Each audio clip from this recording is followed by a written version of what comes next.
Monsieur le Premier ministre, nous ne pouvons pas, comme Européens, laisser gagner la Russie en Ukraine. Nous ne le pouvons pas pour l'ordre international, nous ne le pouvons pas pour notre propre sécurité. Et donc la question n'est pas de savoir si ou cela, la question est de savoir comment nous organiser pour en effet tenir dans la durée, permettre aux Ukrainiens de résister, d'être dans les meilleures conditions pour pouvoir négocier une paix durable, c'est-à-dire une paix qui sera voulue, conçue avec les Ukrainiens, et permettre là aussi de trouver les voies et moyens d'encadrer cette menace russe pour nous tous Européens. Là-dessus, n'ayons aucune illusion, et je crois qu'elle apparaît de plus en plus clairement à tous, il n'y aura pas de solution rapide et facile en Ukraine.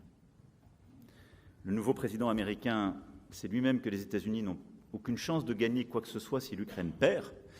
Et je vais le dire de manière très simple, en quelque sorte, les quelques lignes. Aucune solution ne doit être trouvée en Ukraine sans les Ukrainiens. Aucune solution ne doit être trouvée pour la sécurité en Europe sans les Européens. Aucune solution rapide qui signifierait la capitulation de l'Ukraine ne saurait être bonne pour les Européens et les Américains. Et au fond, les États-Unis d'Amérique ont à nous aider pour changer la nature de la situation et convaincre la Russie de venir à la table des négociations. Les Ukrainiens ont à mener des discussions réalistes sur les questions territoriales et eux seuls peuvent les conduire. C'est le principal défi stratégique et sécuritaire pour la France, les Européens, toute la région et bien au-delà.